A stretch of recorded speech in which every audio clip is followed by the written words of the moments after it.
The Senate is expected to vote this week on a House-passed budget bill along with a Democratic alternative. Analysts say both appear certain to fail, though. This would increase some pressure for a compromise in avoiding that government shutdown. The stopgap funding measure now expires on March 18th. Now, we've got a couple weeks to play with here. Meantime, the State House protests across the nation have brought the role of public sector unions into the spotlight, with opponents saying it's time for a change, while backers want business to carry more of the budget cut burden. Joining us today, former Vermont Governor and DNC Chair Howard Dean, and our guest host, of course, Senator Pat Toomey. Governor, good to have you back. Good morning to you. Thanks for having me on, Carl. Thanks. What would you rather talk about, the federal budget issue or what's happening in Madison and Columbus and so forth? Well, I think they're similar. I think everybody agrees the budget's going to have to be cut. The question is, do you want this kind of right-wing social agenda to be part of it? The unions in Wisconsin have already given in on the wage and benefit cuts. Now you want to take away their collective bargaining rights. That's you're going to have a fight over. The Obama administration is beginning to compromise with the Republicans on cuts, but then we have these, get rid of family planning, health care cuts for poor women, and all this kind of ideological stuff. So my suggestion is the Republicans park the ideological stuff at the door so we can get down to work on cutting the budget. So you're all right. So I mean, all I know is Harry Reid's going to bring up a bill, and I got a pretty good idea that my side is going to lose the vote. So I think I should go to Canada and just try to deny him a quorum. No, it's there. Actually, I saw some progress. I mentioned this earlier, Governor Dean. I thought it was progress when both sides agreed on a 2-week extension. Now, that's pretty thin gruel, I admit. I agree. But there were substantial cuts in that, and it was a concession, I thought, on the part of the Democrats to acknowledge that spending is going to have to come in considerably lower. But I don't think it's a good idea to just keep doing these 2-week extensions indefinitely. Too much uncertainty. We need the programmatic legislation that's there. I hope we can get this wrapped up permanently in the next week or so. I agree with that, actually. I was pleased with the 2-week resolution that started making the cut process. All I want to see is a cut process is reasonable and thoughtful. And I think we can get there. I really do. And I'm glad to hear Senator Toomey say so. Why do you think we can get there?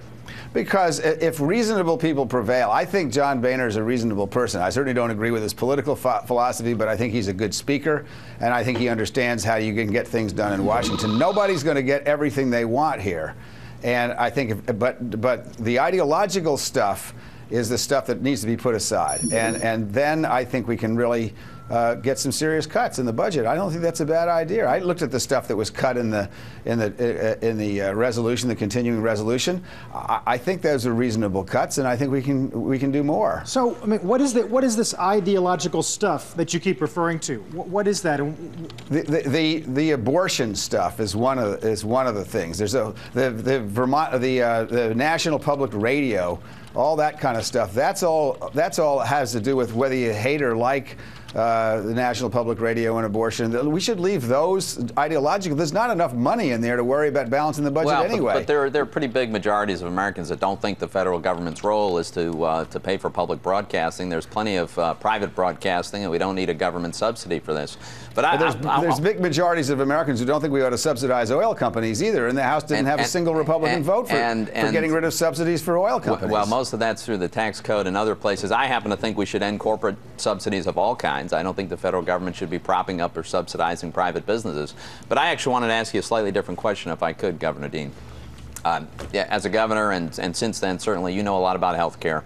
You gave an interview with Forbes recently where you talked a lot about the things that you did in Vermont and that were specific to Vermont.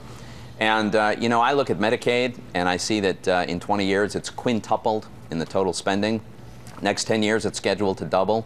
As you know, it's driving a lot of states into serious fiscal problems. Why don't we just block grant Medicaid to the states, relieve them of all the restrictions and regulations, and let them devise their own system for providing health care for poor people?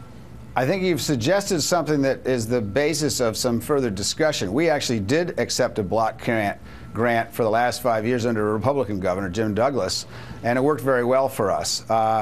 You can't get rid of all the regulations, because if you do, some states will basically take whole tons of, look at what Arizona's doing, for example, taking hundreds of thousands of people off the rolls. But why shouldn't that be up to the people of Arizona?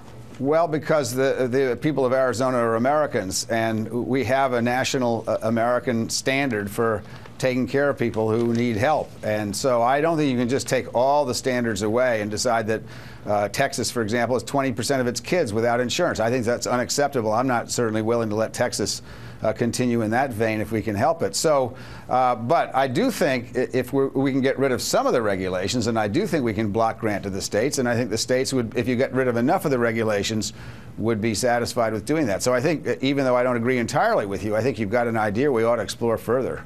I think we need to take a serious look at the big entitlement programs. I happen to think the president really abrogated his responsibility by submitting a budget that's completely silent about all of the big entitlement programs.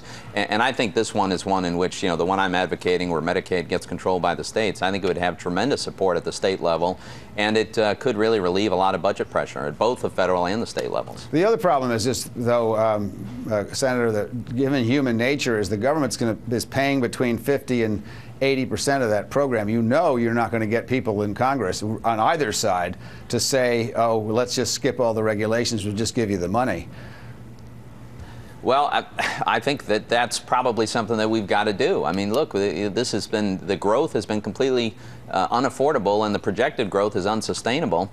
So why not leave it to the states to decide how to do this? Well, again, I wouldn't agree with you to do that entirely, but I do think there's some areas you can do that, and I think that's a worthwhile idea, pursuing that.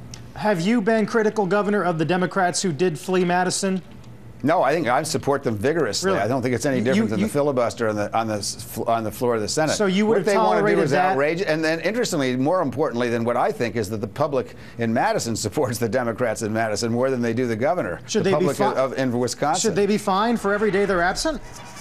I don't think so, but that's not up to me. Look, they're trying to do their job. Their job is not to go and meekly say yes to everything. Their job is to stand up for what they think is right. And what happens is the people of Wisconsin agree with them. I think their job is to show up and vote. I mean, I think if I skipped off to Canada because we're about to lose a vote, then I think my constituents would be pretty upset, and rightly so. So I think you should try to persuade, and you should argue, and you should cast your vote. But this is a democratic process that does include showing up. Well, there's a lot of argument about what the democratic process is. I happen to think the Koch brothers shouldn't have been allowed to give millions and millions of dollars to these campaigns with Citizens United either. So, I mean, there are a lot of things we could point to in the democratic process that ought to be reformed a little bit, and that's one of them. Governor, it's always good to talk to you. You certainly stir up the mailbox here. We like that. I bet I do. Governor Howard Dean, we'll see you next time. Thank you. Senator Toomey is going to stick around for the rest of the program. All right, still to come, we will have more of this morning's top stories, plus the stock of the day. Squawk Box.